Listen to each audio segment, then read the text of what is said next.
Now, One Piece chapter 1060 was trending for a couple of days now on Twitter, and I can see why this was trending because this chapter was absolutely incredible in terms of just everything, right? I'm not exactly sure as to what I just read because holy smokes, we are getting some crazy reveals here and it is getting really tense. I think a lot of people thought that Oda peaked in the last couple of chapters, but things just keeps getting better and better, and I am excited to say the least. Again, I'm not going to hold you guys. We're diving straight into this chapter, but again, before we keep going, I would appreciate it if you dropped a like for this video. Let's go for 1,000 likes for this incredible chapter. And again, if you're new here, subscribe to the channel and hit the bell if you want to get notified for future videos. But let's get into One Piece chapter 1060, Luffy's Dream. Now, one thing that we have been severely lacking with the Straw Hats was interaction, between the Straw Hats, and in this chapter we got that, right? And it's really good to see the interactions between the Straw Hats. Even though we got that in the previous chapters to some extent, we didn't really get much there, but in this chapter we get to see that good old Straw Hat interacting together, right? And it was great because again, this is something that we don't get to see all the time with the Straw Hats, right? This definitely brought me back to the pre-time skip days of One Piece, right, where interactions like this was the norm. But here the Straw Hats come to find out some of the events that happened in the world as they were in Wano.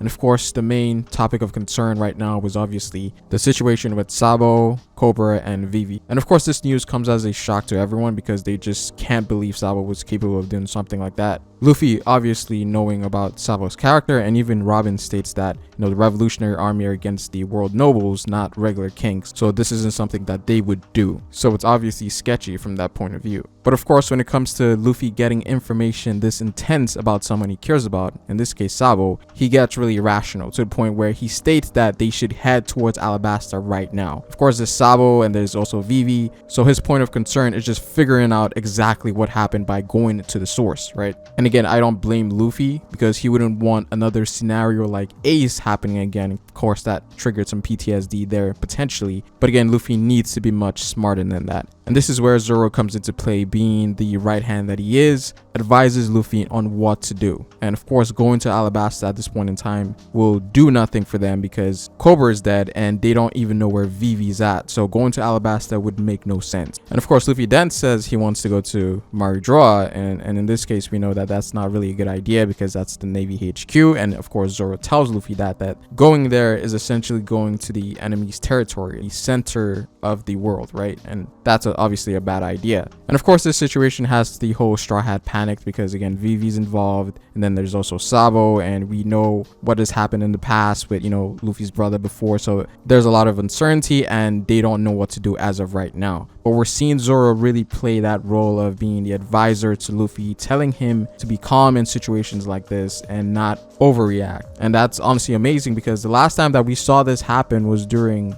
Zoro, right? When Sanji went to Whole Cake Island, Zoro was advising Luffy not to go there because they just picked a fight with Big Mom and Kaido at the same time, so it's not a good idea. So seeing this interaction between the Straw Hats is something that we honestly needed for a very long time now. We needed this a lot more in Wano than currently right now, but it seems like Oda is really in his bag right now. And Zoro does tell Luffy to trust Sabo to make his way up until he's at the point where he needs help, right? And there's a flashback of Luffy saying that Ace had his own adventures as well, so it's not like Ace needed help all the time. Only when things get beyond his capabilities that Luffy will respond. So this was honestly great seeing Zoro play the role of an advisor to Luffy in this case, because again, we know Luffy's personality, he's very rash and makes decisions on the fly, but we come to see that Zoro plays the role of the right hand and telling him that he should calm down and assess the situation more logically, right? So shout out to Zoro in this chapter. Honestly, we need more things like this. It's also really funny as well because even though Zoro is for the most part speaking facts, most of the Straw Hats are just hating on him, right? So again, great to see this interaction here. Now Luffy does also learn about Cross Guild being formed, but what actually hurts here is that there was more things that Luffy should have learned about, but here he tells Robin that he would leave all that extra information to her. And I'm pretty sure news about Boa Hancock being attacked at Amazon Lily was definitely on the news, and it would have been great to see Luffy's reaction to that. But again, that's another situation that needs a highlight on right now because we know that Rayleigh was there, so there's nothing to really worry about when it comes to Boa Hancock. But in the future there are things that will be coming her way, because again, she's stationary unlike the other warlords. And who knows, there might be other news that we're not aware about yet. There could be other things that hasn't been given a highlight yet. Whether this is going to be detrimental for the Straw Hats, I'm not sure. But again, Robin knows all the information that's on the news, so we should be good. But I think it's more so for us as readers to get more information rather than, you know, the Straw Hats. But it seems like Oda he's gonna do something where Luffy's not gonna learn about all the information, and then he's going to interact with one of these things in the future without knowing anything about it. I feel like that's something that's going to come into play, especially if they go into a new island and where they split up or something, and this information was in the news but Luffy doesn't know that, and it's just gonna, that's how it's gonna, I feel like that's how things are gonna play out. But again, this is very typical coming from Luffy, right? So I'm not too mad about it because this is Luffy's character. Now we do also get a reveal here. Now, not necessarily a reveal, but more so the reaction of a reveal that we don't know anything about, and that is Luffy's dream. And here Luffy essentially tells his crew what his dream is, and we get the reactions from the Straw Hats. And this is something that has been teased for quite some time now, with Luffy, Ace, and Sabo when they were kids, with Roger and Luffy saying the same thing,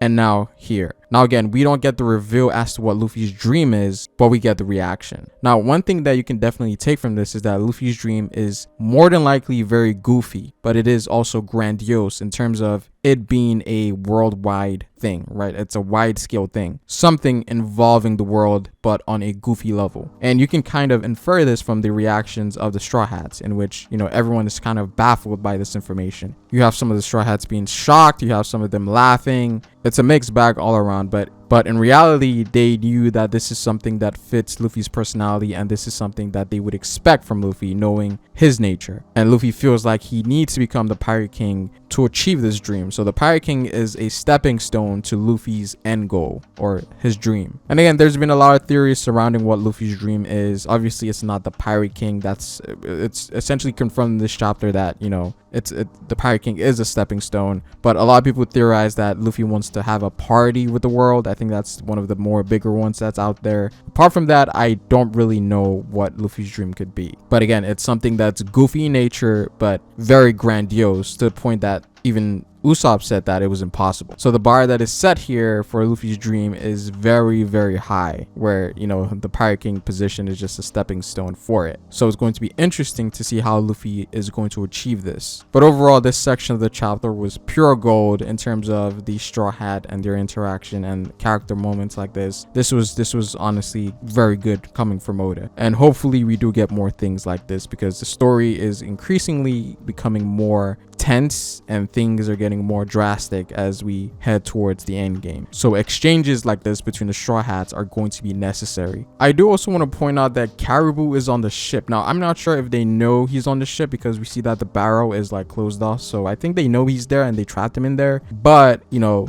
it seems like that Caribou plot line is still in play, and he might be involved in something much, much later down the road, especially considering that he knows where Pluton is, right? So Oda is definitely setting something up there. Now, moving on to the most shocking part of the chapter. And here we get a follow-up as to what happened with the phone call with Sabo and the revolutionaries. And here we get to see what Sabo was saying to Dragon, right? And of course, this was done in a very desperate attempt, because, you know, Sabo wasn't using the white snail, so he wasn't jamming any signals that was interfering with the signal. But here Sabo essentially reveals to the revolutionaries that there is a one true king of the world, right? And this is what Sabo witnessed when he was in Maradroit. Now, we don't know what happened when he separated from the other revolutionaries, but it seems like he went further in, maybe with Bonnie or Vivi. We don't know where they are, but something happened, right? And he witnessed Imu-sama sitting on the throne. And of course, this changed everything for him, and will change everything as to the direction as to how the revolutionaries are going to proceed, because now they know that there's someone above even the Gorosei